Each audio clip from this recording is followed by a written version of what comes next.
In case you are freshly new, a beginner to Photoshop, never opened Photoshop, have a cracked Photoshop, what have you, I'm here to just show you the Photoshop interface in this section, how to get around Photoshop, everything. Mostly the fundamentals and the basics of Photoshop. Now, if you already know Photoshop, you've already taken a class or watched a lot of YouTube videos, then you can go ahead and skip this section. This is strictly for beginners. But if you want a refresher, this is here for you. In the Photoshop home screen, as you can see, I have no documents open. The Photoshop home screen, if you have the newest Photoshop, you know how you have a home screen on your phone and has all the applications and everything that you can start? This is what you see when you first open Photoshop. This is how you create new documents. This is how you open past documents. And this is how you use your Photoshop, your Adobe Cloud subscription.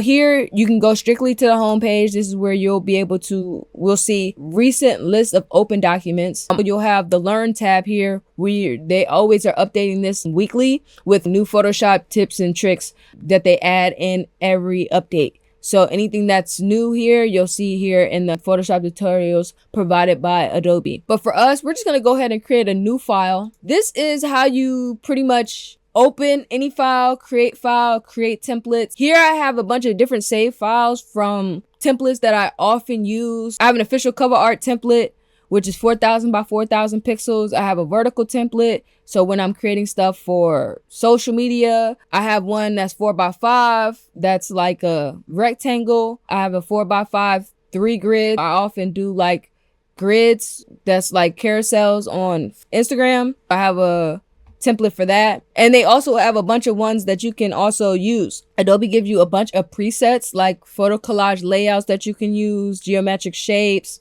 mock-ups, and engrave effects that you can use here. And if you just want to click open, they'll open and they'll get you started with that. If you happen to be printing a lot, they give you a lot of presets for printing, which is the 8x6s, 8x4s, legal, tabloid, letter.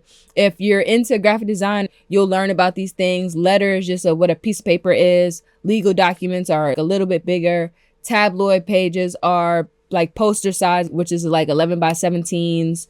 And then A4, A6s are in that same realm. And these are all things that you can eventually end up printing out, presets. They have art and illustration presets, web presets for websites if you're in here to create websites, film and video if you want to create sports titles, and they also have mobile presets. But let's go ahead and just create something brand new. We're just gonna go with a simple like cover art template. You have to always know what Apple iTunes dimensions are. They have a required dimensions for each cover art that you upload. I always try to go just a little bit bigger than that. For this one, we're just gonna go 2,500 by 2,500. And then I like to keep the resolution at 96. If you were printing or something, you would want the resolution to be 300. And then I'm going to keep this as an RGB. If you were printing or something, you would want this to be CMYK. And then for certain effects that you will want to use bitmap or grayscale. But for the most part, you always want to use RGB. And the working profiles and color profiles, I really don't mess with that too much, but I just keep it as working RGB. There's a bunch that you can use depending on what you're using it for, photos and what have you. Also, they give you a background color if you wanted a black background, white background, or anything like that. We're just going to go simple white just for this, for time's sake. And then if you wanted different bits, we can get all into bitmaps and what that is later on. If you guys have any questions about the bitmaps or 8-bit, 16-bit, 13-bit, you can obviously just Google it. But if you guys will have any questions about it, we'll have a Q&A after this, and then you guys can just bring that up in conversation. Also, the orientation, depending on what the orientation is, if you want it to be like, what is that, horizontal, you would just change the width to something that would be like 3,000, something like 3,000. And then it would obviously turn it to horizontal because now it's a rectangle. But since it's 2,500, it's just going to move it back to squares. And then if you wanted multiple artboards, so if you want to have different versions of your cover art up, you would have different artboards. I don't like really using artboards too much, but it depends on what the project is. And then you can also use different measuring meters, which is pixels, inches, centimeters, millimeters, points, and picas. Most of the time, you're always going to use pixels unless you're creating something for print. We're just going to go with 25 by 2,500 for the pixels. Here you have what you call the Photoshop workspace. Now, what is a workspace? A workspace is where we're going to be creating all of our magic. This is where we'll have all our panels, our layers, our channels, our tools here on the side, our bars, our navigation. This is where all the magic happens. With the workspace, we can go ahead and adjust anything in this workspace. The most important thing of the workspace to me is the menu bar. The menu bar, if we wanted to create new documents, we can create a new document. You can open your documents here. Okay, say we wanted to open a file, you would locate your file and go ahead and open it. And this will open up image. At this point, it's just a blank image that it wasn't a previous Photoshop document. It was just an older image. So that's how you open an image. You can file new, create a new image, open an image, open past document. You can close this document. You can export this document. This is how you save. Under edit, you can undo stuff, redo stuff, copy, cut, paste, fill, generate, perspective, warp. You can transform it. This is where you stretch and make it bigger or smaller. This is where they'll have all these presets for you to use and preferences. So this is where you can adjust your scratch disk, how things look, your different plugins. We're not going to get all deep into it like that, but I just want to show you guys what some of this stuff does. Under image, you can go and create new adjustments directly on the image. Just won't create a layer, but adjustments directly on whatever set image. You can adjust your image size, canvas size, or your image rotation, how the image is warped on the page. Under layer, you can create new layers strictly from here without going down to the bottom. There's multiple ways to do multiple things in Photoshop. When you're doing it, you'll realize that a lot. You can create new fill layers, adjustment layers, layer mask, vector mask, smart objects, all this type of stuff.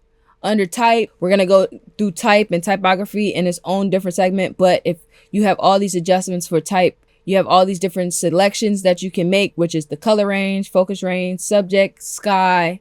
My favorite stuff is the filter. If we go to filter, if you want to make any type of cool adjustments, this is where you have camera raw filter.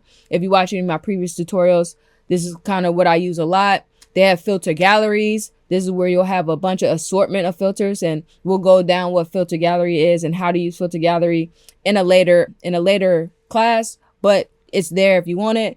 But for now, we'll just make a quick adjustment. Say you want to make a quick blur, go to blur. Say we want to do a motion blur. And as you can see, it creates that motion blur directly on the object. And they'll give you an option to make it as blurry as you want, or at least blurry. So back to the main option. Here you can create, this is where you can create and upload your plugins that you download online. You can create different windows. Say this layer, for some reason, this layer panel is gone. And then you're like, oh, I can't see my layers anymore, something like that. You would literally just go to window, layers, and the layer panel is back for you. Any panel that you haven't seen or wanted to use, swatches, libraries, brushes, any of these type of things, you can go here and bring that panel back. If you needed some help with some things, though, you can go about Photoshop, what's new, hands-on tutorials, and they have a bunch of different stuff that you can use for that. So the menu bar, we went over the menu bar. Menu bar is one of the most important pieces to this whole puzzle. The second most important piece is this thing right here, which is called the option bar. Now in the option bar, it has you can go back home if you wanted to, go back to the original document. You can go back here. You can move stuff around. This is where you can have auto select. The option bar gives you different options for each tool. As you can see now, we are selected on the move tool. So we'll have move options. You know what I'm saying? And you got to go around and play with these things. For the move tool, you'll have the different alignment tools to make things centered, to make things horizontal, have things aligned to the edges.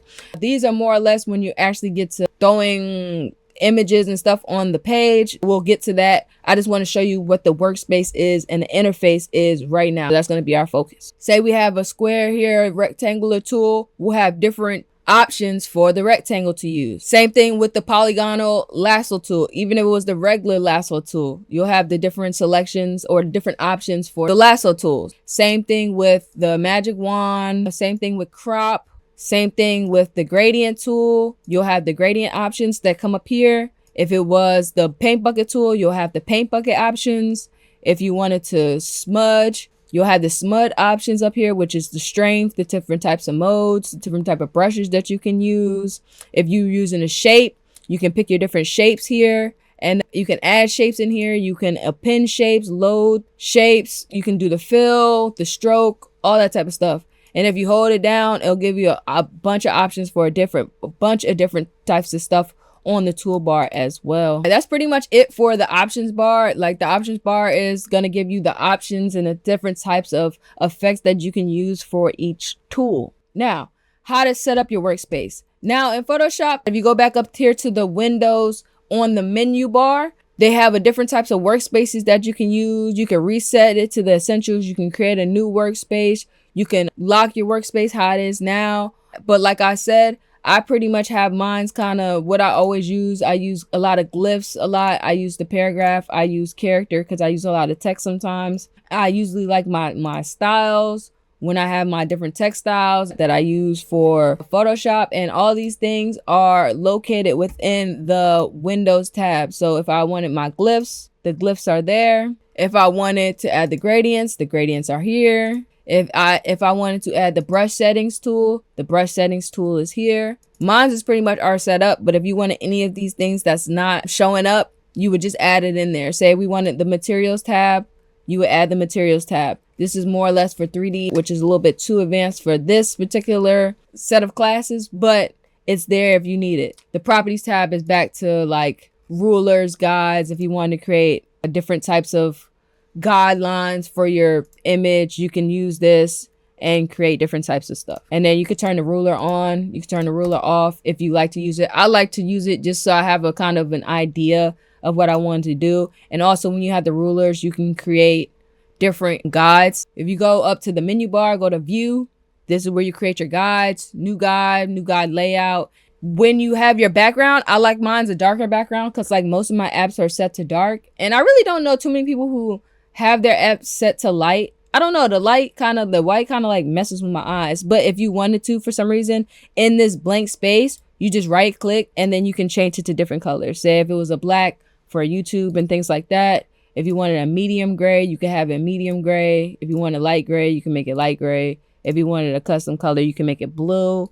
For some reason, I don't know why you would do that, but me, I'm just keep mine nice and dark gray. That's how you kind of like change your backgrounds, set up your workspaces to what you want it to do. You can also use this small little double arrow up here to all of your tools in one space, or make it long so you have more space to work out of. This right here, I usually sometimes use the navigator, sometimes I don't. I usually just use shortcuts to zoom in and zoom out of my document. But if you wanted to use the navigator, you can use the navigator to here, zoom into your document, zoom out of your document, make it small, and this is where you have it. And then if you had different pieces of your document, you can go ahead and zoom in specifically to parts. And this here is the bottom as the status bar. This is where you'll see your document saving, how much you're zoomed in. Now, let's go back to opening a document. There's multiple ways to do things. I have my files already kind of like open. If I wanted to drop in an image onto Photoshop into this particular image and I didn't want it to open up on its own in its own tab, I would just go ahead and drag this image here and drag it into my document. And it's going to give you this right here, a nice square box, and it's mostly going to give you a smart object. You can also copy things from online and paste it, but it's not going to give you a smart object. It's going to give you whatever you copy and paste it, like if it was any text or anything like that. So this here will give you a nice smart object. And as you can see, as I'm moving around my guides, I like my guides on. I can kind of see what is centered, what's not centered. Nothing is worse than having uneven image, unless that's what the style you're going for. Now we open this image here, but say we go ahead and delete that image and we went ahead and dropped it here at the top, it would open in its own file. So you'll have a file here, and then you'll have a file here. If you want to do the same thing, you would take this file, go ahead and drag it over to here. But as you can see, it gave me the image that was drawn over here, which this size of this document is 6,000 by 4,000 at 72 resolution. And the document we dropped it into was 2,500 by 2,500, which is just way smaller than the 6,000 by 4,000. As you can see, it dragged and dropped with no smart filter attached. So we're just going to go ahead and delete that, turn this off, because all we want to do is drop this image into our document here. And now, since we have a document going on, it's pretty cool. Let's go ahead and show you how to save, because saving is one of the most important parts of using Photoshop. You can press Control S, and we'll get into some of the shortcuts and the importance of shortcuts later on, but you can press Control S. But let me show you using the Photoshop menu bar. You want to go up to the menu bar. They have a bunch of save options. You can save it. This is where we can save it, name it, open it up on your computer, save it to the file that you want to save it into, and then just press save. If this was a copy of a document, you could save it as a different type of document. It'll give you the same thing here. And the menus here would be Photoshop. You could save it as a TIFF file. You could save it as a PDF or a PSB. These are all different types of editable files that you can use that go across other Adobe products and other photo editing products as well. If you want to save a copy, it's the same thing. It's going to give you just a different set of options. I use export a lot. I usually export as a PNG or export as, or my most go-to is save for web, because most of the time when I'm uploading this is for like a YouTube or Instagram or something like that. I just use save for web, and they'll give you another set of options. I'll give you another set of options, which is the original optimized, 2 up, 2 up, 2 up, 4 up. And if you wanted to slice certain things, if you created a grid, that's getting a little bit too technical, but we'll focus on that in a later class. This is just the basics. PNG, you could save it as a JPEG. You could save it as a GIF if it was a moving file. If you didn't want people stealing it, you could save it as a web MP file. I know you guys have seen that a lot when you save different files. That's just so people can't automatically just save it and use it. If you don't know how to convert a web file to a JPEG or PNG, then you won't be able to use it. If I wanted to have a transparent background, just remove the white background and save it as transparent. And this is where you can convert your colors, get your image size down, go to PNG 8, PNG 24, and it's just all based on how sharp you want your image to be. If you wanted a smaller image, you would make a smaller like JPEG image or a smaller PNG. If you don't care about file size, you would just use a PNG to 24 or something like that. That's all pretty much for the workspace. Now we're gonna get into Photoshop panels. And we talked a little bit about panels, like the layer panels, the gradient panels, and the different panels that you can bring up on the window here. We're going to get into Photoshop panels. Third most important thing to know in Photoshop, we're going to go up here to the menu bar, go to window. We need to bring up this history panel. Now, anything that we do, move, delete, anything from the layers, it'll be here. So let's go back here and open up that document once again, drop that in there. As you can see, we placed an embedded smart object into this. So say we want to go back to deleting that layer. We could go ahead and do that just by pressing a shortcut, and that will come up here. But if you go back up to the menu bar, go to edit and go to redo, it'll place it right back like it never even happened. Same as if we were to paint all over it and that looks ugly, we can go ahead and remove it. And as you can see, the brush tool was there. Now the brush tool is not there. That's the history panel. And all of these panels have different things. If we have a bunch of actions that you wanted to use, you can upload actions and use different actions. Actions are just repeated effects. So say there's different effects that you can have. Like for instance, the action I have up here is like to fix the skin. If I wanted to make something 3D, Fuller Mode has these 90s vintage action packs to make things look vintagey. And then I have a bunch of other ones that I use a lot as well. Also here, if you wanted to pick colors, pick and choose which color is going to be your background and your foreground colors. Say we just go set that to black.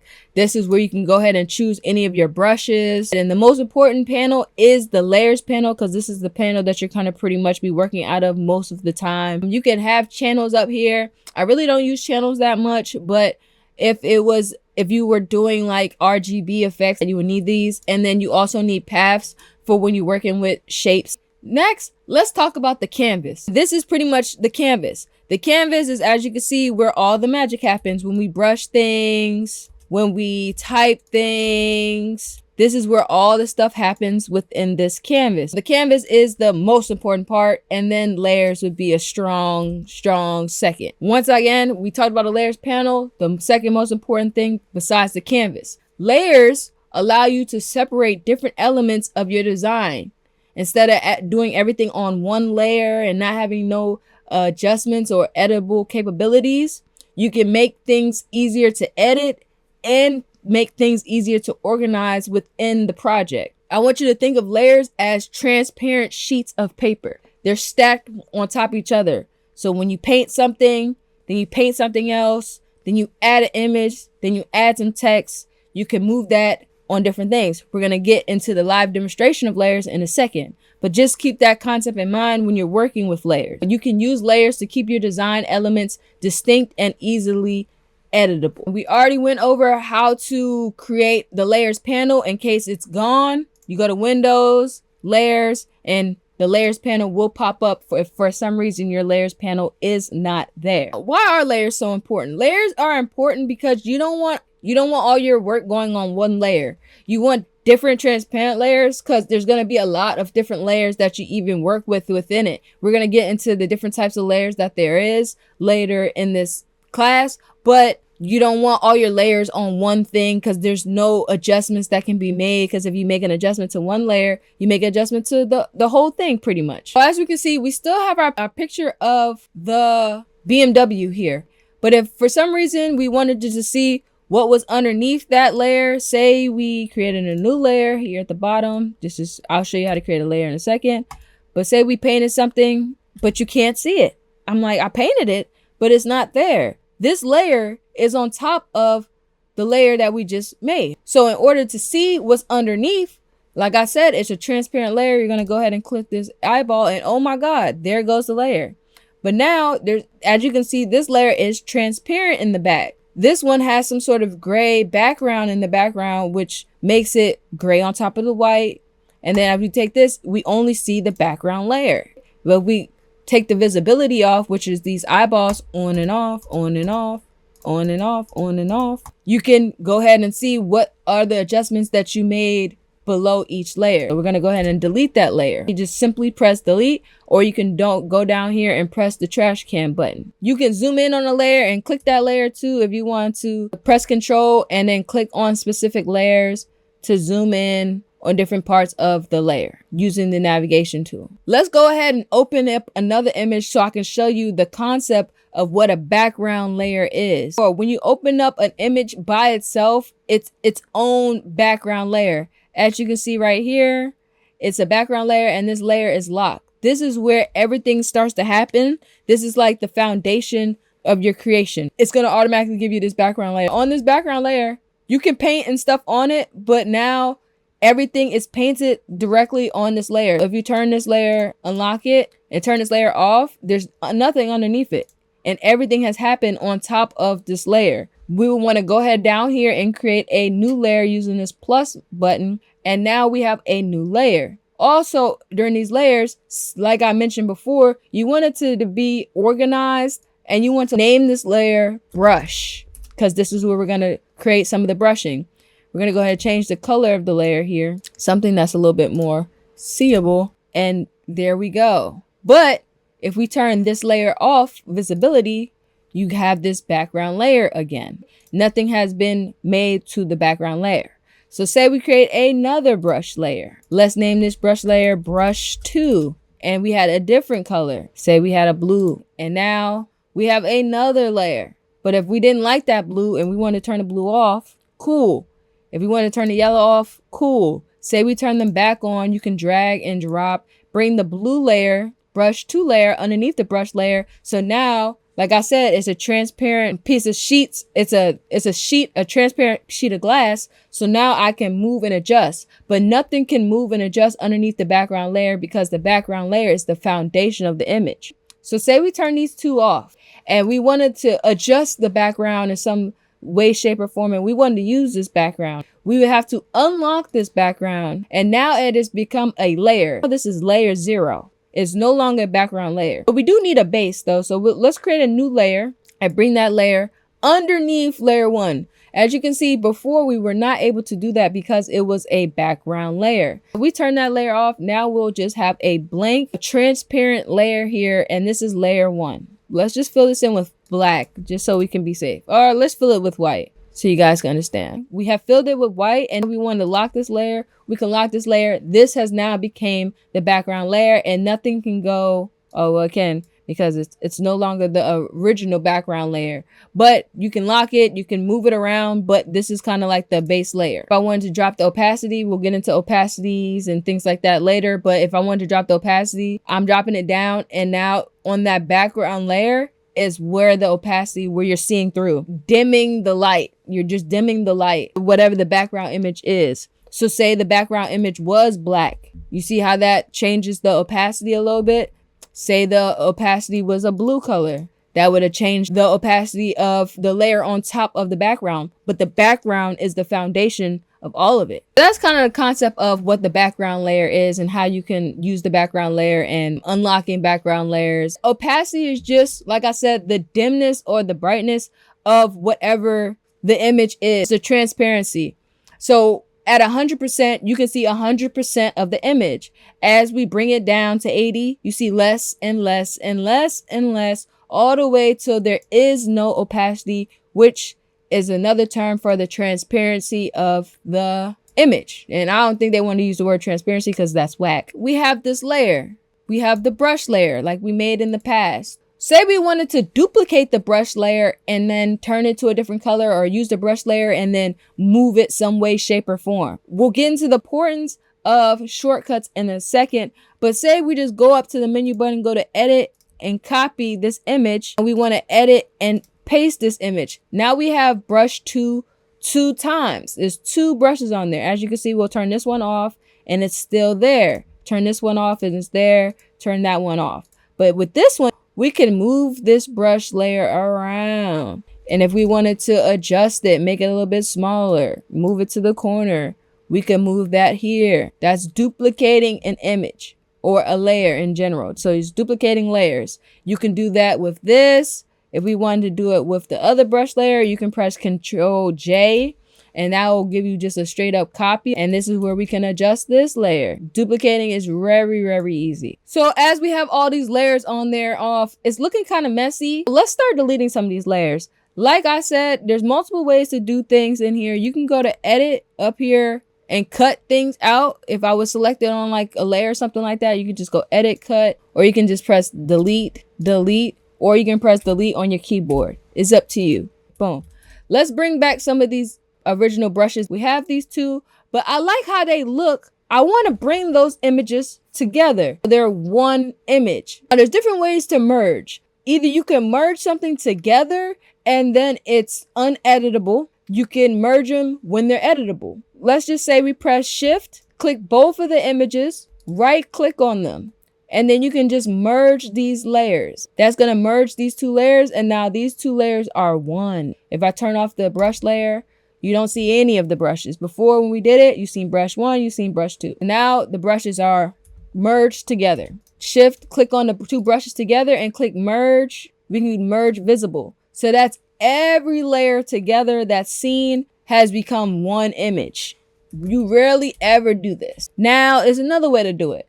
If we wanted to merge these two, but still wanted to be able to edit these two things, go to merge, brush to brush, right click, and then we would convert this to a smart object. You can turn it off just like I just showed you when you merge the layers together, and then you can move these around. But the difference with this is when you double click in this brush layer, you can turn off the brush one, brush two.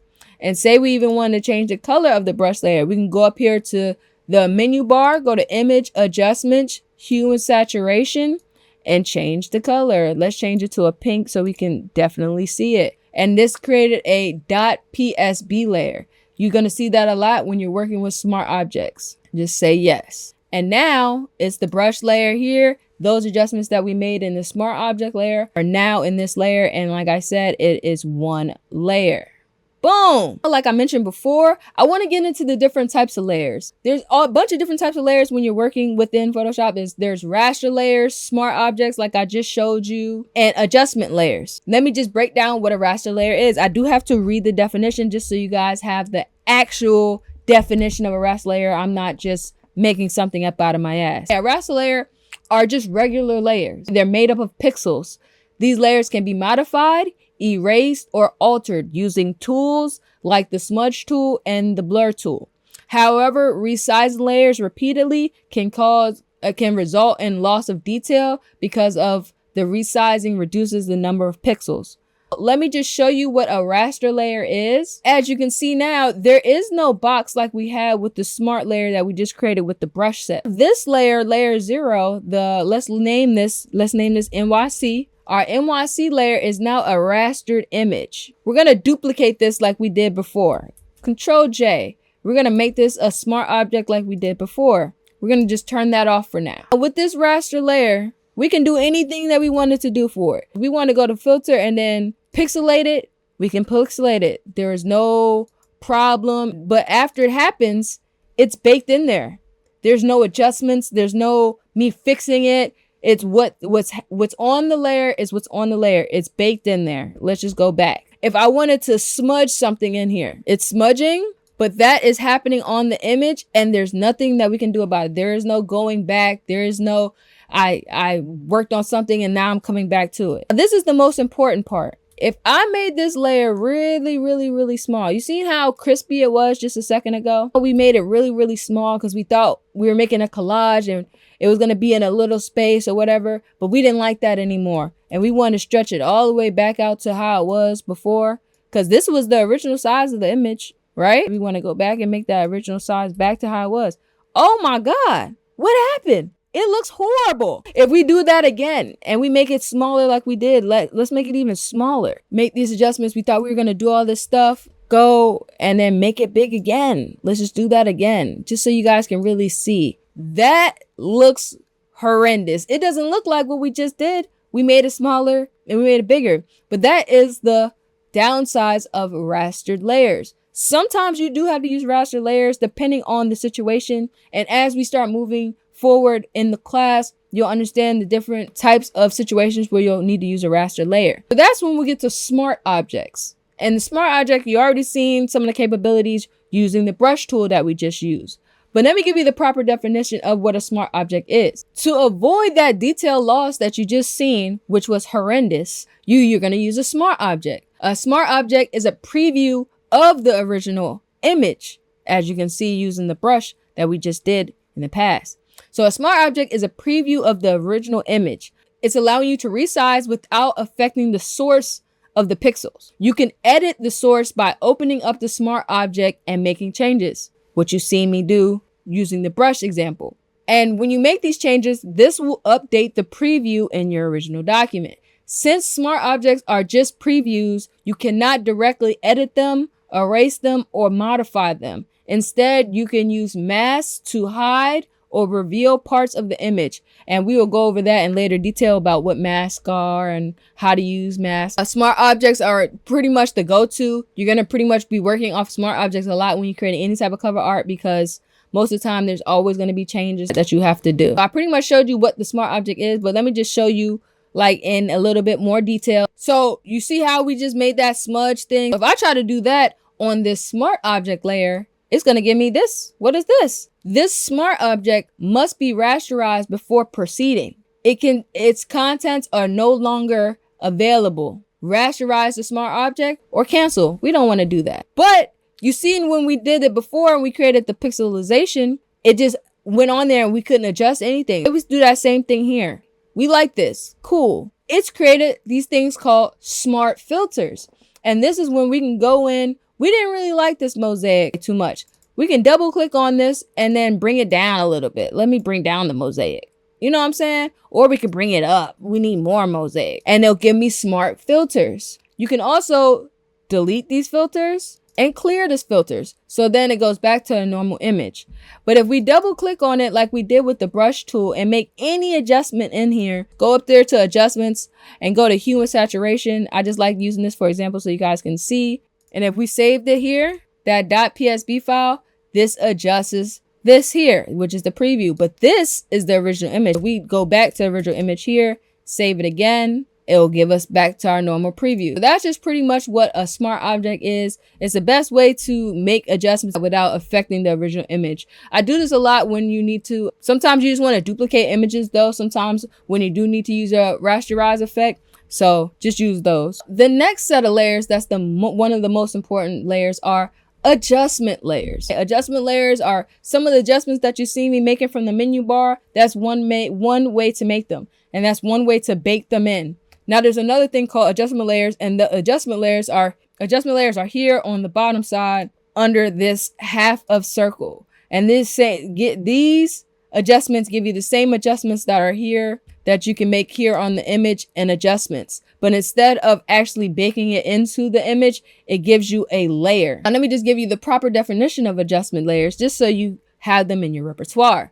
Adjustment layers are used to adjust the layers beneath them without permanently changing anything. For example, a hue and saturation adjustment layer allows you to modify colors by increasing or decreasing saturations by changing the value. Let's go ahead and create an adjustment layer. So we have this here. Go ahead and let's do something different. Let's just create a gradient map. As you can see, this gradient map now affects everything that's underneath. And just so you guys can see, this wrapper layer that I just dropped in is underneath the NYC layer, which is underneath the gradient map that we just made.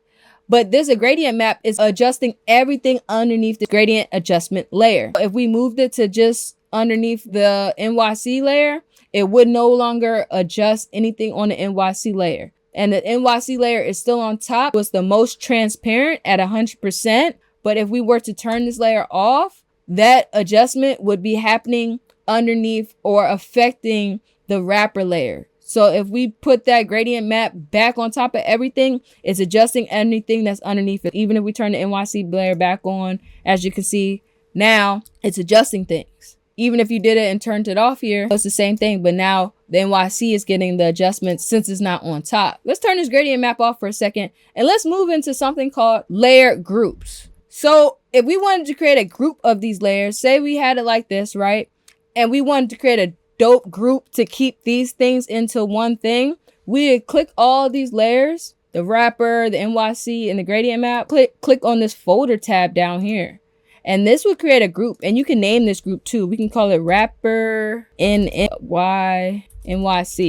And this is a group, and you can turn this group off. And if you turn the group off, now all the layers that's in this group is turned off. If we want to grab things and bring it outside of the group and then not affect the group, then we could do that. But now we still have these two layers inside the group. And there you go. This is how you create different groups. And you want to use different groups when it's a bunch of adjustments going on. If you guys watch my tutorials, then it's a lot of adjustments that need to happen sometimes. Curves and brightness and all these other things going on. So sometimes you don't want all that to adjust everything. You just want it to adjust a few things. That's when we get into clip and mask. And we'll talk about that in a second. But I just want to show you guys how to create these groups and how to continue to stay organized. In this layer panels, you're going to have all different types of stuff. So you'll have the blending modes and stuff. We'll get into blending modes. I don't want to get too deep right now. But for the layer panel itself, they'll have all these other options that you can use. You can filter your layers. You can filter for adjustment layers. If you just want adjustment layers to show up, you can just have just your adjustment layers showing up. If you just want the images that have pixels in them, you can adjust those. If you're looking for just the text layers, you can just bring up the text layers. If you want to just bring up your smart objects, you can filter for smart objects. If you're looking for a specific image, so you're not shifting through images, sometimes these projects can get up to 100, 200 layers. You want to be able to filter your layers through. And then before you have the opacity here, and then you have the fill. The fill is another word for opacity. Let me just create a text image right now, just so you guys can see something real quick. So it has a green text, but the original image was black. The text was a black text, right? If we bring down the fill is 0 now. And this is how you create ghost objects. So if we have our text here and we bring back our text, now it's a ghost image. But if we bring back that fill, the fill comes back and it'll show you the black. But if we bring down the opacity, it'll bring down the opacity of the entire image. So that's the difference between opacity and fill. I just want to show you guys that real quick. You'll have the different things here where you can lock your image. You can create different artboards. We can move different things here, create a different artboard out of the image, or lock the image. Most of the time, you really don't use a lot of this stuff except for lock, which is you probably just always lock the bottom layer just so you're not moving it around. If you go back to the move tool, there's a thing called auto select. So like whatever layer is here, even if I'm not on that layer, so as right here, I'm on the NYC layer, you have to be selected on a layer in order to move it. So if I'm on the wrapper layer, it will move the wrapper layer. But as you can see with auto select, whatever photo I'm hovering over, that will now move that without having to go back to the layer to move it. This works for layers and it works for groups. It works sometimes, it doesn't work all the time, only because sometimes I don't want to move specific things. So if you have a bunch of, like, say, textures and stuff over top of things,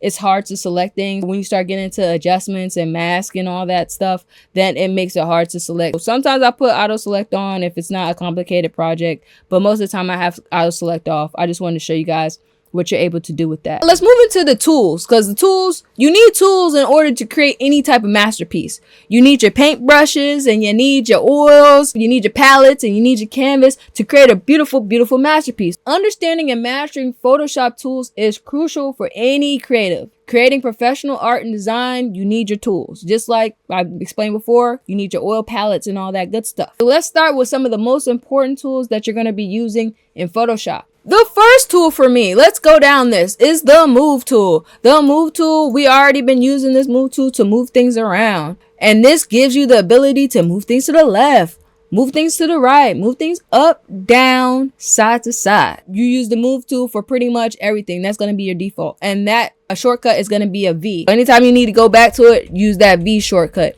And you want to start remembering these shortcuts because it's going to make your design process so much easier instead of always having to go back up to the tool. That wastes probably like 2 seconds, probably a millisecond of time having to go down there. Under these tools, you can hold it down and there's different tools that's underneath.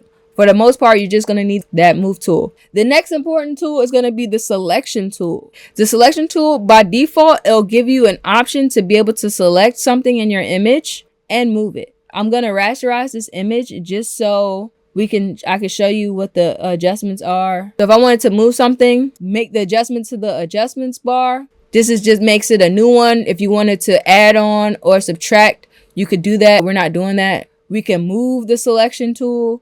But we're going to go ahead and make that selection of the bridge. And then you go back up to the move tool. And then you can move that selection. Now, there's different types of selections that you can do. Lasso selection, poly selection. You'll see me when I'm trying to make a distinct cut. If I wanted to up and down, up and down. If I want to go just all in here and close it out and then move it. That's a different selection than the regular polygonal selection. Because after you make the regular lasso selection, you can only pick one particular part. I normally always using that. This is a selection brush and the magnetic lasso tool. You're probably never even going to use those. I use those when it first happened because it usually the magnetic tool just makes it select the nearest pixel color. So it kind of just attaches it to itself. The next tool you're pretty much going to use is the text tool. You've seen me do this in the previous section. And this is where you're going to just make a different text here. You're just going to name this New York City.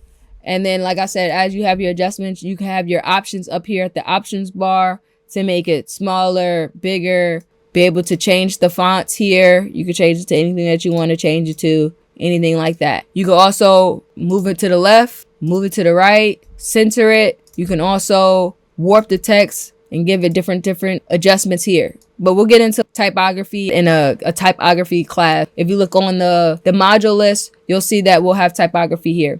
But also here in the layers panel, some of these same adjustments. If I wanted to double click here, I wanted to kern the text and make it really, really long and then make the text smaller and spread the letters out. You could do that.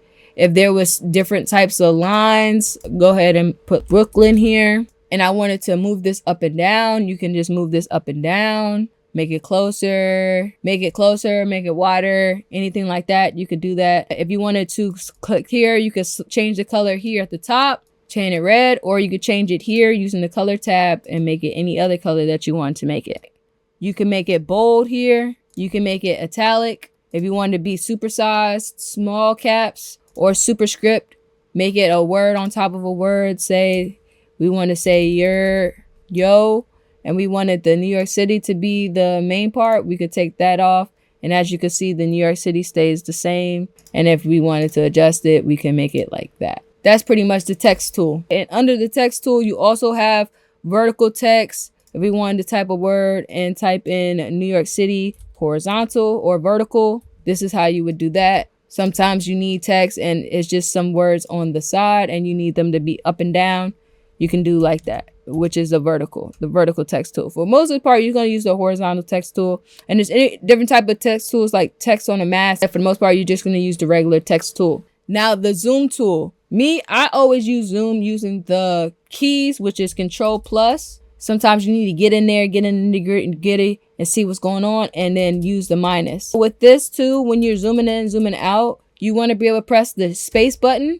That's going to bring up this hand tool. Now, this hand tool is also this hand tool right here, and you just drag and move it around to be able to see different parts of it. You can also see different parts of it using the navigation tool, zooming in, zooming out, and clicking parts of the city that you would want to see. Zoom tool is right here.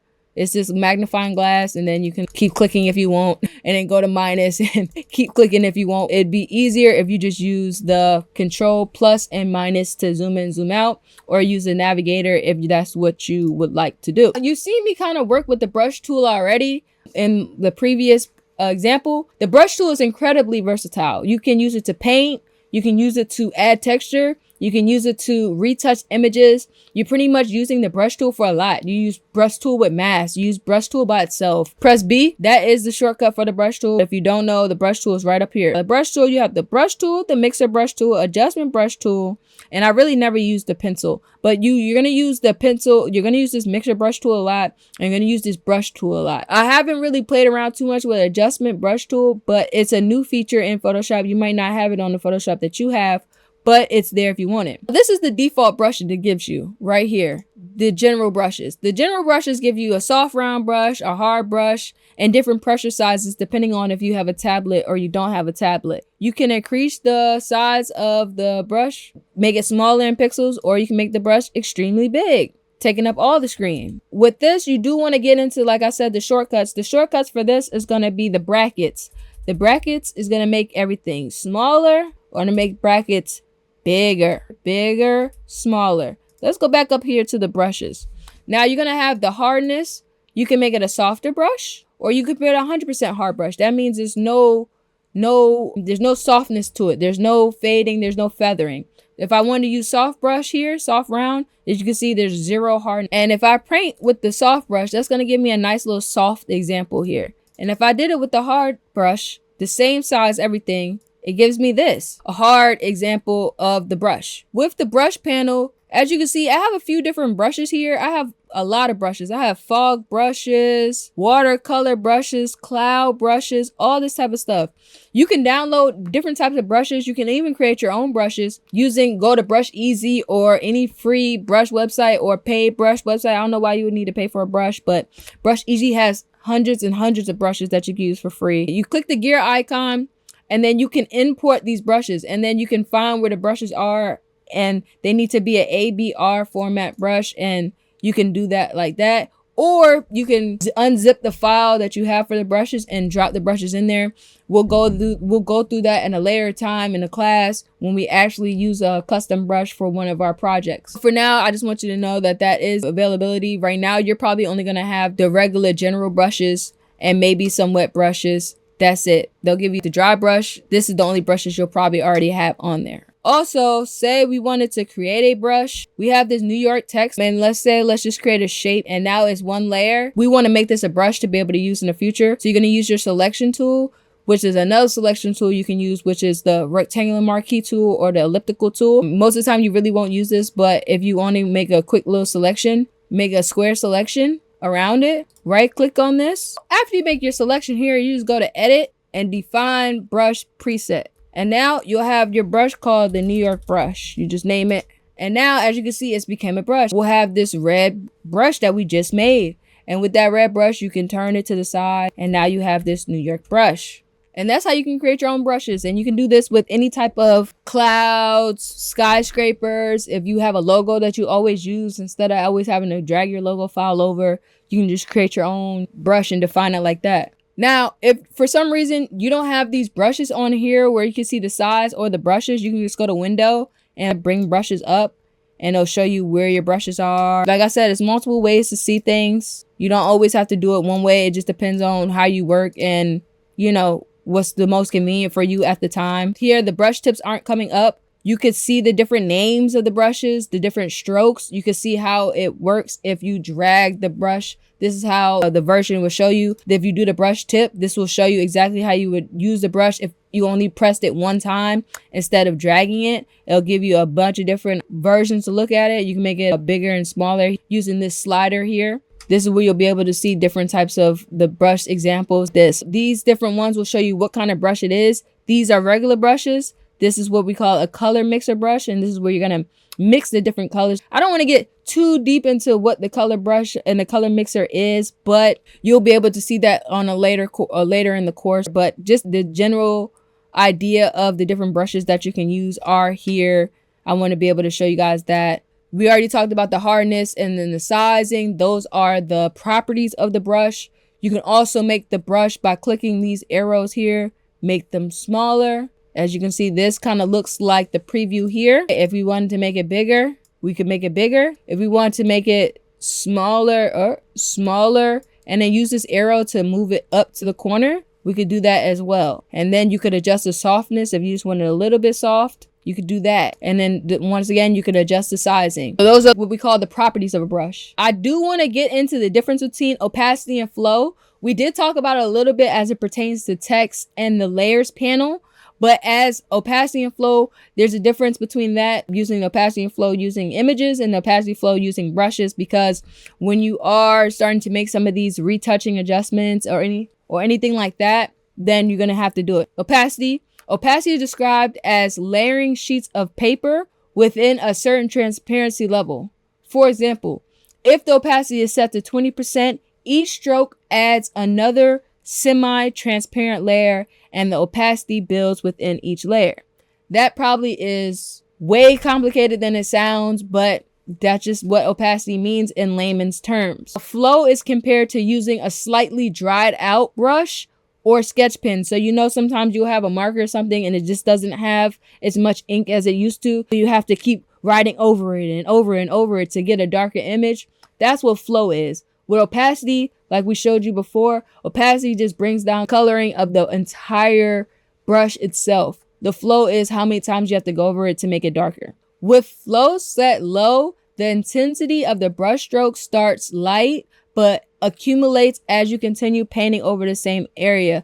Unlike opacity, flow doesn't require lifting the brush to increase the intensity. It builds up naturally. With opacity, additional layers are needed to increase intensity, while with flow, intensity increases when you can continue painting over the same layer without lifting the brush. That probably made no sense whatsoever. But let me just show you an example what that means in layman's terms. So let's go back to our brush. Let's create a nice soft brush. We'll do the 45% hard brush. We're going to go ahead and increase the size a little bit just so you guys can see. And right now the opacity is set to 100 and the flow is set to 100%. As we press shift and hold it straight across, it'll create a nice straight line. And this is with opacity at 100, flow at 100. Let's go ahead and change this flow to 50%. As a matter of fact, let me do it so you guys can really see. Let's do the flow to 10%. The opacity is still at 100% and the flow is at 10%. And as we draw this straight line and then we'll drag it across, you see for some reason, it's not as opaque as the one that we did before. So if we do it again and then just start writing over it, this is what happens. Now it's going to give you that same color as before if you keep drawing over it. This is what's giving you that dried out pen effect. So let's put the flow back at 100 and let's put the opacity at 20%. And now let's go. Press one time and then press straight across. And as you can see, it doesn't give us that jittery flow. And before, we did not have to pick up the mouse in order to create this darker effect. With this, we had to pick it up. If I press it again and go again, it's going to give me the same opacity. It's not getting any darker. It's not getting any darker, guys. I'm going back over it again a few times. But if I let go of the mouse and then press now it'll give me a darker one. And now I'll press again, it'll give me a darker one. And I'll press again, this one means I'm clicking multiple times to get the same flow by pressing the mouse multiple times. With the flow, it did it automatically. So I hope that kind of broke down what the flow and the opacity is, you'll understand it deeper as we start creating shadows and highlights and actually start using it for retouching. I just want to give you guys that because you will be using opacity and flow a lot when you're using the brush tool. I will recommend getting a drawing tablet. I'll explain why in a later class, but you're going to want to use this for pressure, how hard you press down on the drawing tablet and stuff like that to emulate actual painting and actually drawing if you're getting into digital painting and stuff like that. Also here, I don't ever use this, but it's for symmetry.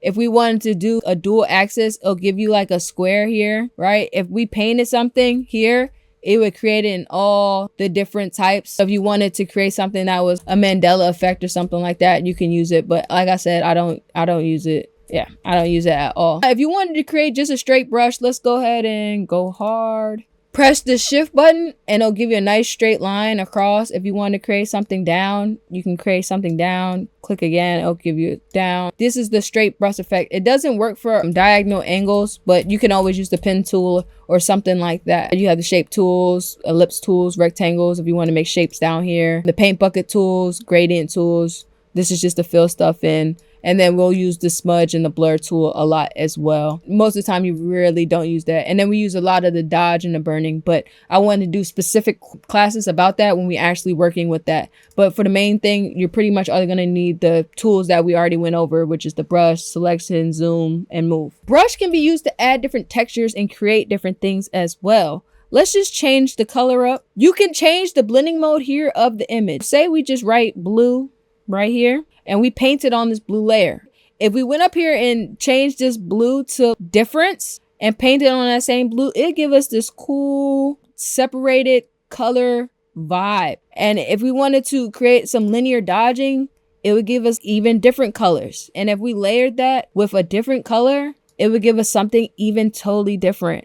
And if we changed it again to create an exclusion color, it would give us something like that, you know? So let me delete this. Let's say we set it to white, our brush to white, and our background is black, and we have our color set to difference. This is where you'll see something different going on here. And if we paint over it again, this is what would happen. You're gonna start seeing the differences in certain things. And this is where we can start building textures. If it was set to white and it was just set to normal, it would just paint everything over and it wouldn't have nothing else going on. Just play around with that. It'll give you different ways to have fun with your different brushes and stuff like that. But we have this image of this wrapper as well too. And as we can see, we have this brush layer here, but we want to be able to do some cool things with it. Let's say we go ahead and create a curves layer, right? Create this curves layer. We're going to make this curves layer really dark, but we don't really want the dark layer to affect the whole image, right? We have to paint black on white to hide and reveal certain things. Black on white is going to erase it.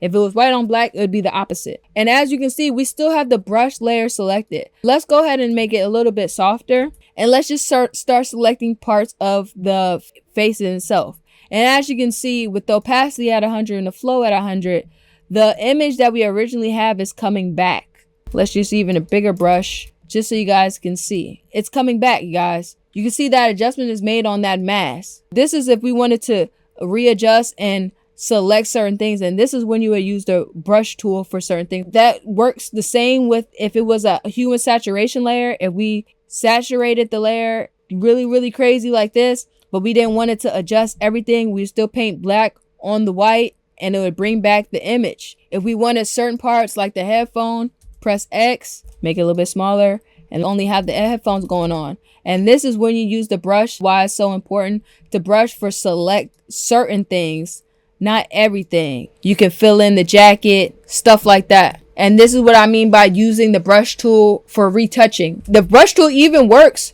if you're doing burn and dodging, which we'll get into. The smudge tool even gives you the same selection of brushes. These brushes is here for, let's just use a nice soft brush. And then if we wanted to just smoothen out his face a little bit, you can make these adjustments on his face, smooth his face out, and you're smudging it using the brush tool. No other tool can do this. Any other tool that you're selecting on here is the brush tool. If we want to sharpen, same thing. Say we wanted to burn pieces of his face, the shadows, let's turn the exposure up 100 so you see it. You can see certain parts get really dark using the brush tool. And the brush tool, you can use anything. If the brush tool, if we was using the New York font for some reason, it'd burn the New York into it. That's pretty much what the brush tool is. You're going to use brush tool for all different types of adjustments. Like any of these tools, they're going to give you an option to choose whatever brush you want to make your adjustments with. And that's why learning your shortcuts, making things bigger, smaller is very, very important. Let me show you some of these brush settings. My camera went out on a lot of the part. You're only going to hear my voice on that part. It just was so good, I didn't want to re-record it, guys. Now we're good. Brush settings. If you go to brush settings, these are going to give you a bunch of different selections. It's going to give you the same selections as before. You can also adjust the hardness here, same as you did in the other one. And you can also adjust the spacing between each. So you can make dots. And if you want the spacing to be a little bit closer, that's where you get things like that. Yeah, I really don't use a lot of this stuff. It's only for when I'm painting, digital painting, and I want to give it that oil painting feel. But you can choose the shape dynamics, how much jitter you have in an image, the minimum. And then if you want to control it with the pen or pen tilt, but you're not going to have those options if you don't have a pen. I'm not using my pen right now. I just want to show you guys the basics. When you have your pen, you can be able to flip it and stuff like that. If you want different scattering, you can scatter your image around, and have those different types of settings and adjust your counts like that. You can have different textures. Here, you can have a grass texture, scale the texture, the brightness and stuff like that. Color dynamics, you could change the hue of it if you wanted to. The transfer, this is only really works for the pen. You really have to have a pen to use any of the transfer and any of the wet edges. Pause. If you click on here, as you can see, there's different types of brushes. Pencil brushes, regular brushes, you have eraser brushes. Even when you're erasing, you can erase with a brush. All the adjustments that you're making are with the brush. If you want to use a color mixer brush, here, this is a color mixer brush. As you can see with the drip on there, that means it's painting. We've changed this color underneath to like a blue, and then you'll have all these settings to make it wet, mixing, the same thing, flow and loading, all that different types of stuff. You can clean your brushes and stuff like that. You can make it very wet mix, dry mix. If I wanted the blue and the red to work, I would need my pen to work. We're gonna get into that deeper into the class. I just want to show you guys the basics of the different things that you can use as a different type of brush. These are going to give you more paint related brushes. That's pretty much it as far as brushes are concerned. Like I said, you're going to use them for a lot of your work, retouching, everything like that. And I want to explain the importance of really getting into these shortcuts. I feel like the main thing to make you guys quick and effective and work faster is learning your shortcuts, really going through all these, learning what B means, brush, what V means, move tool, E, erase, space, hand. And you can also make your own custom shortcuts as it pertains to you. So if you're left-handed, if you want all your adjustments on the left-hand side and you use a right hand, cool. If you have flip, you can do it the same way. If you are left-handed, you have a left-handed mouse and do it like that. Make it work for that. Next, we're going to get into blending modes, and blending modes are these things right here and how they adjust on each layer. Now we're moving on to blending modes. Blending modes are very important to every aspect of Photoshop because you're going to use blending modes for a lot of your projects. Some projects don't need them. Most of the projects will have to use a blending mode in some shape or form. I want to explain how blending modes change how layers interact with each other, okay? Blending modes change how the layers interact with each other. They create effects from simple transparency or to complex color blending.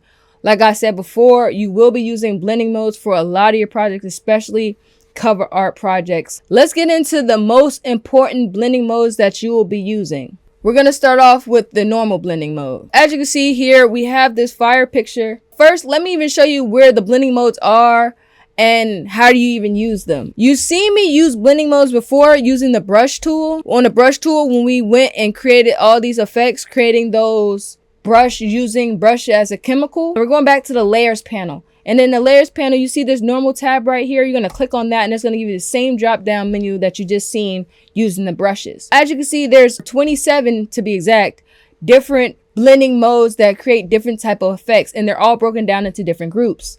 Now this right here is what we call the normal group, and that's what I want to go over in quick detail about the normal blend mode, because this is where you're going to spend almost like 80% of your images, effects, layers, anything is going to be under the normal blend mode. You rarely even use dissolve unless you're using it for a certain effect, but normal is the one that you're usually going to use.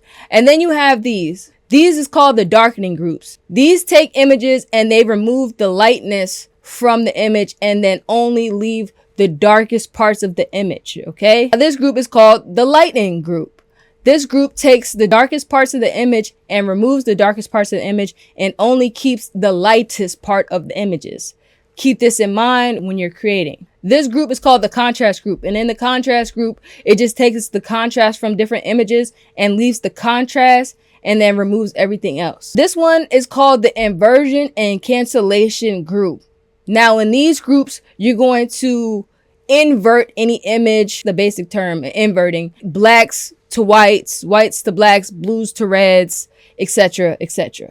And this group is called the components group. It just usually has to do with the colors and only focusing on how the color affects whatever you're trying to blend. The first group I want to talk about is the multiply blend group, because I use multiply blend mode for a lot of my projects. It just helps when you're trying to do something with a color. The multiply blend mode is to darken any image. Right here, we actually have an image that we're gonna play around with, and this is gonna be in our example. We're gonna use this as our brightness levels examples. Then you can see exactly how the blend modes work on an image, okay? The first thing we're gonna do is, since this image is over top of our layer 0 image, we're gonna go ahead and click blend modes and click multiply.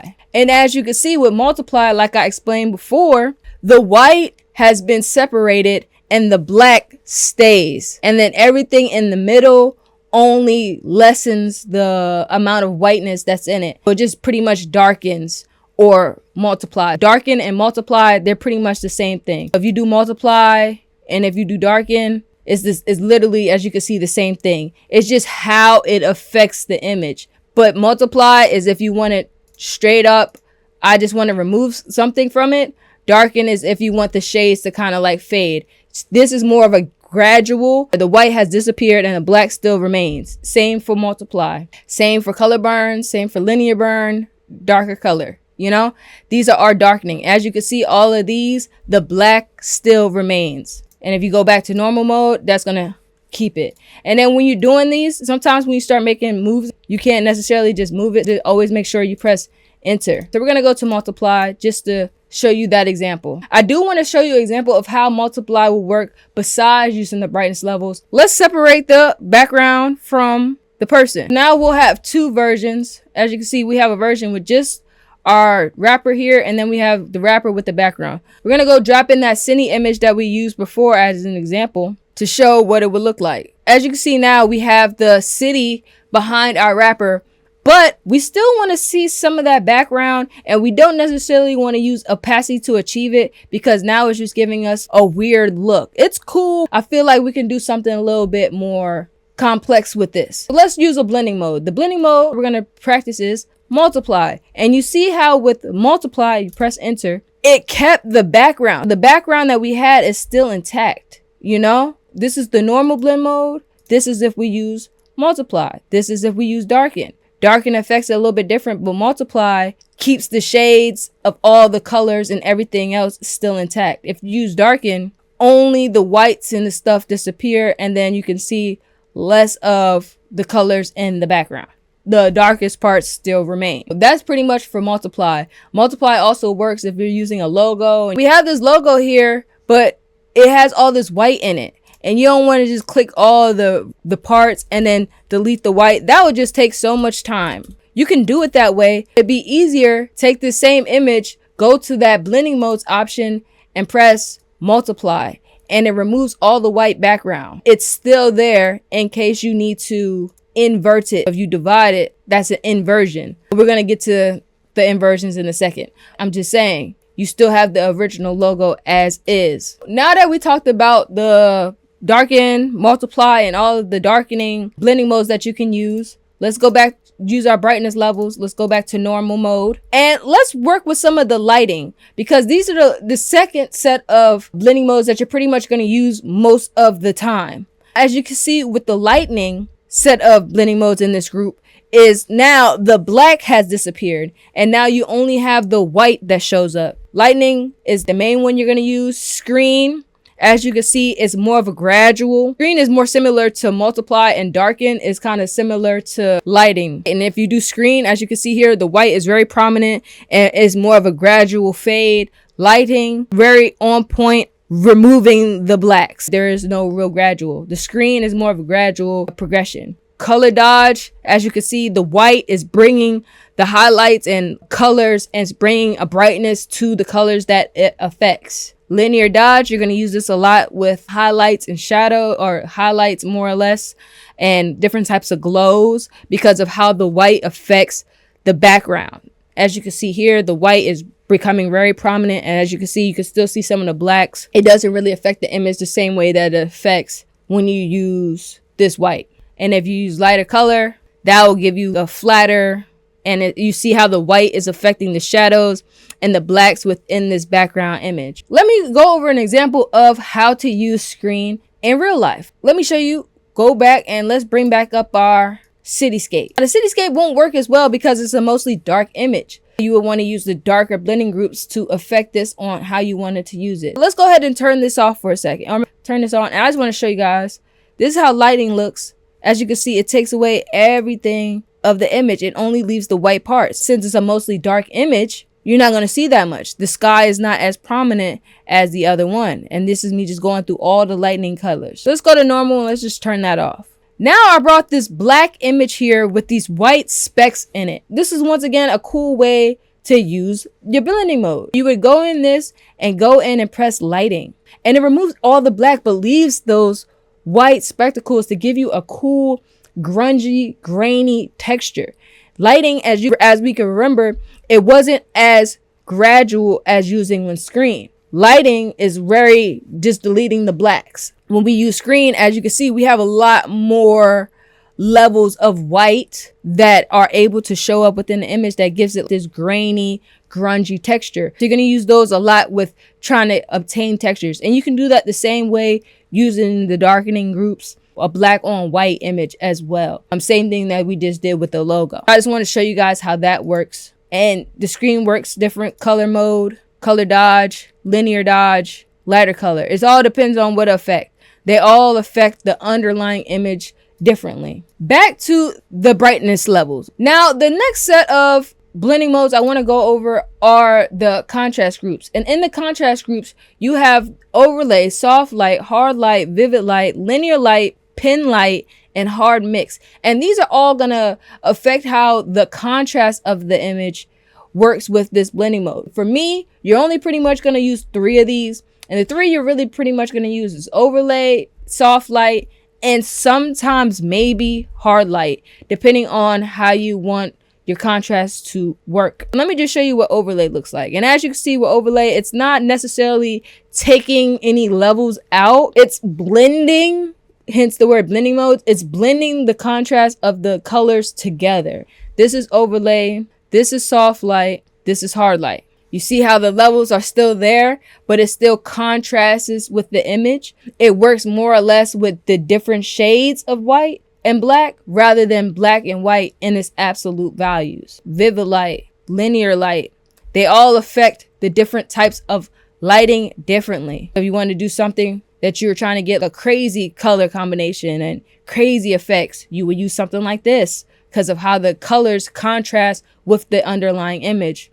Same thing here with pin light. That's a cool way to explain and show you guys how would it work if it was with color. Let's go down here and create an adjustment layer. We're going to create a gradient map. We're going to go something simple. And now we have a gradient map overlay, but it's a little bit too blue. It's a little bit too gray. I still want some of the underlying image to come and pop through. So how will we make that work? Let's use a blending mode. A blending mode here, let's go for the contrast group because we really want the gradient map to contrast with the underlying image, okay? We would go here and press overlay. As you can see, the blues and the grays from that underlying gradient have now affected the overall image. It's no longer in the normal blending mode where we have strong blues, strong grays. Now it has contrasted with the underlying images. And if you don't remember what the colors were, it were yellows and pinks, oranges and reds. Now it's affected. There's a blue tint to his white shirt because of how the blues contrast with one another. Even if you want to use soft light, it gives you a softer version. Overlay is going to give you a nice strong contrast. Soft light is going to give you more softer contrast. And if you want to keep going, do hard. I use hard light sometimes depending on the project, even how hard light affects the blues and the yellows within this image. And I just want to show you guys, give you guys an example that half and half, how this hard light is affecting. This is before, this is the after, you know? And if you want to go vivid light, it affects it even differently. That even looks cool. Now the vivid light is bringing a little bit more grain, and you see more grain within the image. Overlay, the noise within it. If you want to go linear light, it still messes with the lighting of the effect. You could even use this to mask and things like that, which we'll talk about in a second. Pen light, like I said, I really don't use that one too much. And then hard mix is just going to give you a different hard mix of the different elements. Those are pretty much the only main blending modes you're going to use within. You can always experiment. I always tell everybody to experiment with the different blending modes so you can see which one affects the images, how you like them for different projects to get different effects. Don't always do the same thing. Add some different depth and interest into your photos and your designs by playing with the blending modes and seeing what they do. And just to up it a little bit, we're going to keep this as is, but there's blending modes and then there's blending options. Just want to quickly touch on blending options. We'll go on blending options a little bit more in detail when we start talking about text. If you double click on any image, this works with any image, okay? Any layer. For the most part, like you really wouldn't do this on actual adjustment layers. You would only use this on layers that you want to actually make adjustments to. In this case, we're doing it for the New York layer. If you double clicked on this is where you'll get the blending options, which is called the layer styles tab. You have layer panels, layer styles, blending modes, and blending options. Just got to know this terminology. When people are saying it or you're watching tutorials, you'll know where to go and where to look. Under the blending options, you'll have different things. Bevel and emboss, and they'll give you a nice little preview here on your image. Sometimes you won't be able to see it depending on the type of text or the type of image you're using off the rip. This you'll be able to see the stroke. We've used the stroke before. The stroke is just giving it a nice outline stroke to go on the outside of the image. It's the stroke of whatever image it is. If it was him, he would have a stroke as well. If you want to do inner shadow, you can't really do an inner shadow on white. And then you could play with the blending modes within your shadows too. Blending modes work for text just as well as they work for different images. You're going to use blending modes throughout. Knowing how those blending groups work will really help you in the future. You can even go outer glow. Outer glow is set to screen, which what affects the whiteness. We're going to bring up that opacity and let's make it a different color. The screen affects it differently than lighting. Instead of darken, you know, now it's a darkened. If you want to go back there into overlay, how the overlay affects the image behind it. Linear dodge, that hard mix that we were talking about. It gives it a cool little effect, an effect that you're looking for. Then you have regular drop shadows where you can affect the blending modes, which is the sizing and the spreads. If you want to do normal, that means it's no effects. You know what I'm saying? So I just want to show you guys the different things that you can do using those blending modes. I want to talk about non-destructive editing because sometimes when you create, well, most of the time when you're creating images, you're going to have to go back and make adjustments after you feel like it's already been, the final version has already been rendered. Sometimes clients or yourself see certain things and need to go back and adjust it. And you've already made that adjustment. You've destructed the image to a place of no return. Non-destructive editing ensures you can make changes without permanently altering your original image. These techniques include using adjustment layers, which we already discussed, masks, which we're going to discuss in a second, and smart filters and smart objects, what we already discussed. We're always going to aim for non-destructive techniques to keep our workflow flexible and reversible. We've already been moving around images and we've done a lot thus far. Once again, you want to learn your shortcuts. This shortcut is going to be Control T. Control T is going to bring up this transform tool, which is going to give you this X box with the box outline. You've probably seen me using this a few times already. This is where you can go ahead and make things smaller or make things bigger. And it's not going to affect the pixels because we have a smart object, and it's going to go ahead and do it based on the middle anchor point. Me, I don't have my anchor point shown. If you click this box up here, you could put your anchor point in the middle. You could put your anchor point at the top or any other corner. I like to keep mine in the middle to keep everything nice and synchronized. If you go slightly to the outside of your image here, you can go ahead and rotate your image 360. And if you want to press shift, it'll go ahead and move it in different 45, 75, 90 degree angles instead of having it free form. If you also press shift and drag it, it'll drag it. It's unproportional. And that goes for the top, the bottom, anything that you want. And the same thing when you adjust your anchor point, you can go ahead and rotate that along the anchor point instead of having it just in the middle. Those are the benefits of that. And then if you have the latest versions, you can go ahead and just click these buttons and you can flip them on top of the head or reverse them vertically and horizontally. You can just flip them and then just press done. And if you go up to the edit on the menu bar, there's another set of rules that goes into the transform. And this is where you can learn some other of the shortcuts that you may need. And the skew, distort, rotate, scale, which I already talked about. Rotate 180, we already just did that. Flip horizontal, I just showed you that.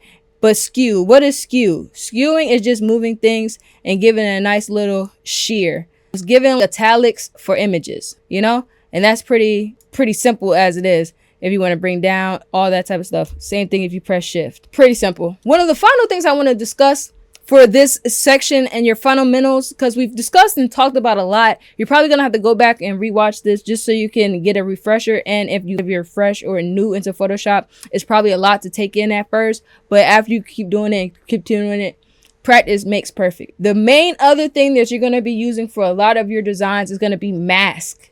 All types of masks. There's clipping masks, regular masks, and we're going to talk about the different types of masks here in a second.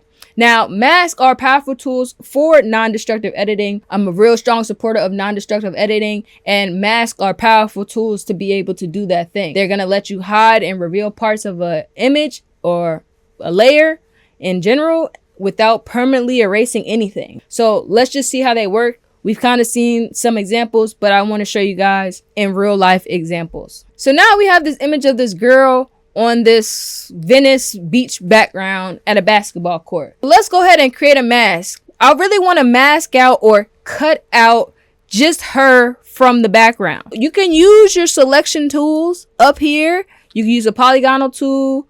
That would be probably the best tool to kind of refine some things. You can go up here to select on the menu bar and select the subject or select the sky or color range if you wanted to. Also, if you have one of the newest versions, they have select subject and removing the background right here. We're going to just click this button and we're just going to go ahead and select the subject. And that's going to give us these marching ants, which is our selection around our image. Okay. And now we're just going to click this button right here, which is the circle within the square. They have this here as well where you can create, as you can see, it says layer mask. It's always in multiple places. So we're going to keep this mask. And as you can see, now the background is removed.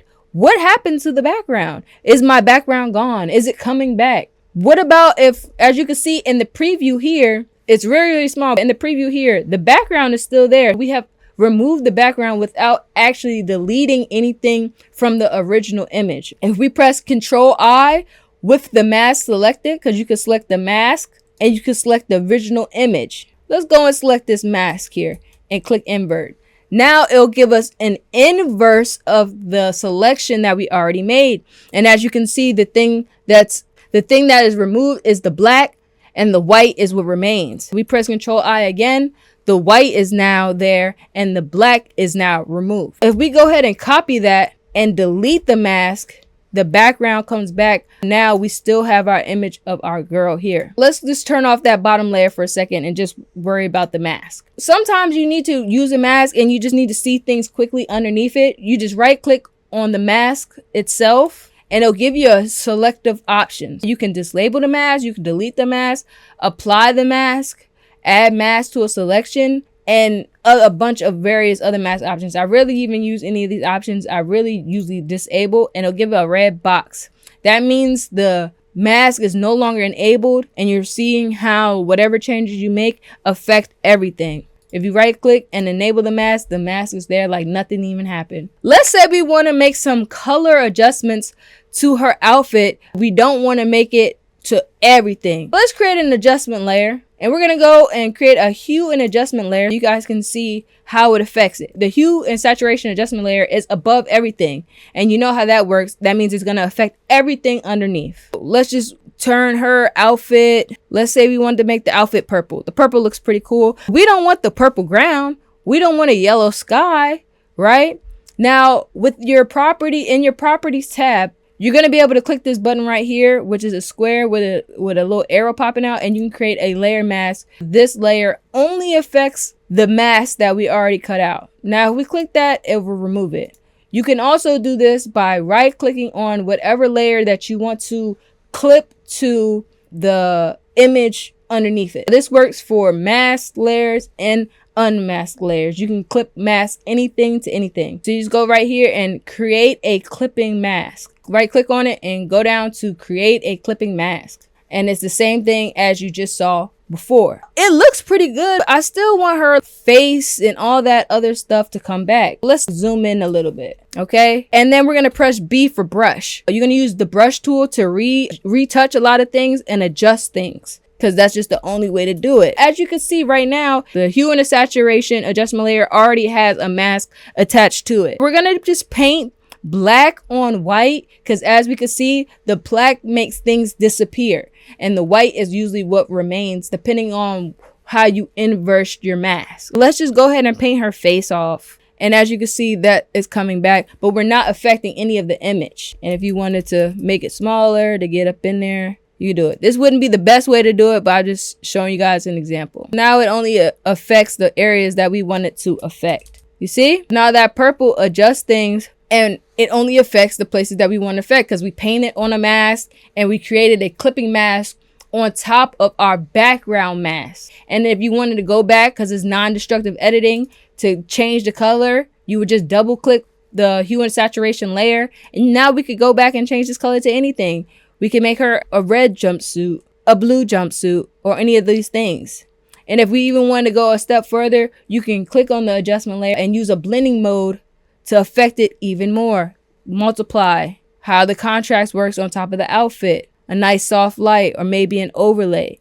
Or maybe we adjust it and use the color specifically, you know? Multiply looks pretty cool. And this mask works in different formats. We created another layer, and we created a photo filter and give it a nice strong orange background. And we wanted to only affect the image. I mean, it is nothing else behind this layer 0. You really wouldn't create a clipping mask. Say for our tutorial sake, we're going to create a clipping mask to clip this to this specifically. And now you've made a few different adjustments using a clipping mask, a regular mask, and painting on a mask on an adjustment layer. Let's say if we delete this adjustment layer and now we just have our regular layer. Let's delete all the adjustments that we've made. Sometimes we need to make the image bigger. We want to transform it. The mask is making it big with the image. We just want to make the image bigger, but leave the mask. This works for patterns. You literally just click this link button and unlink it. And now when you make the image bigger,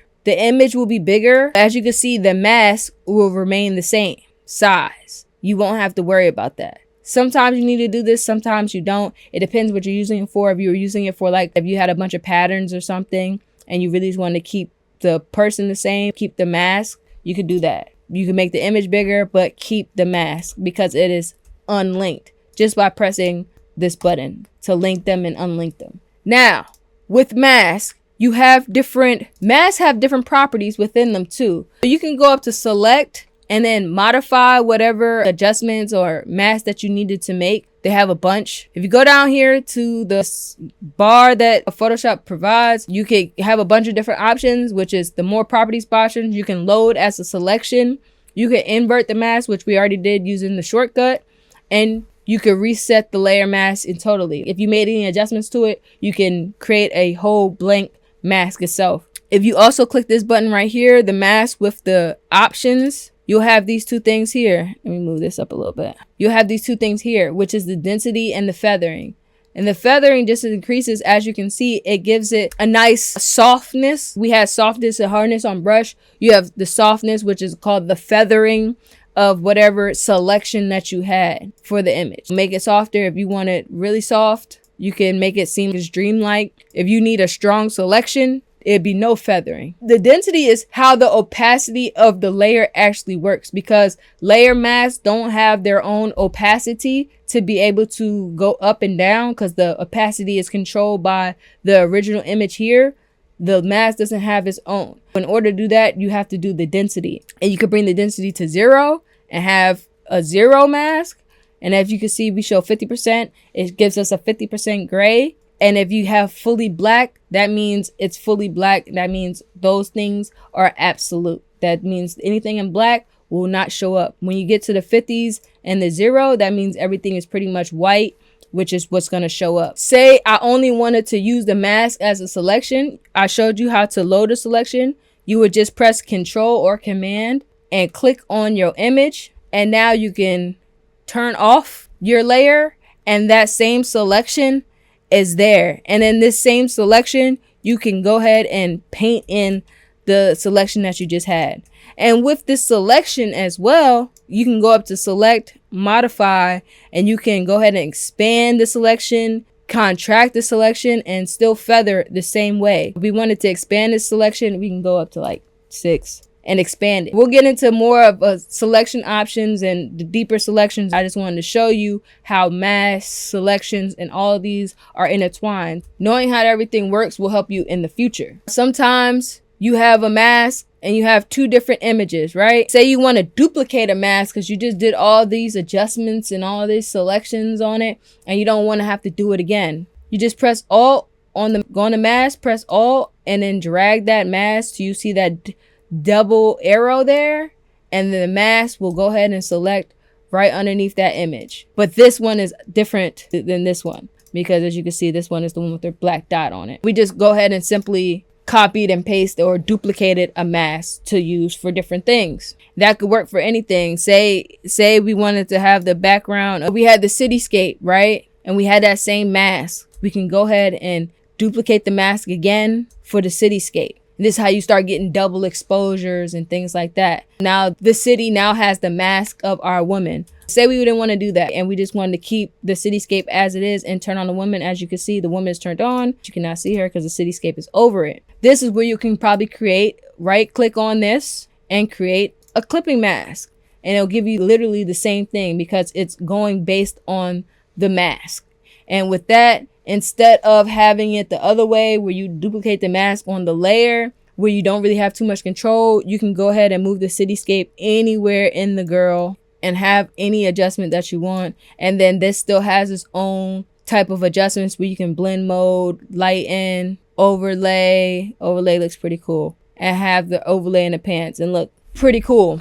And that's all because you use a blending mode and a clipping mask and a layer mask. 3 things. And if we want to go ahead and turn that back on and delete the layer mask, we could. Knowing what tools to use and when to use them, that's going to help you tremendously. Masks are essential for refining your compositions and for making precise adjustments on any project. That's pretty much it for the Photoshop fundamentals. Like I said before, I really want you guys to watch this a couple of times. If you're new to this, you can really grasp what I'm saying.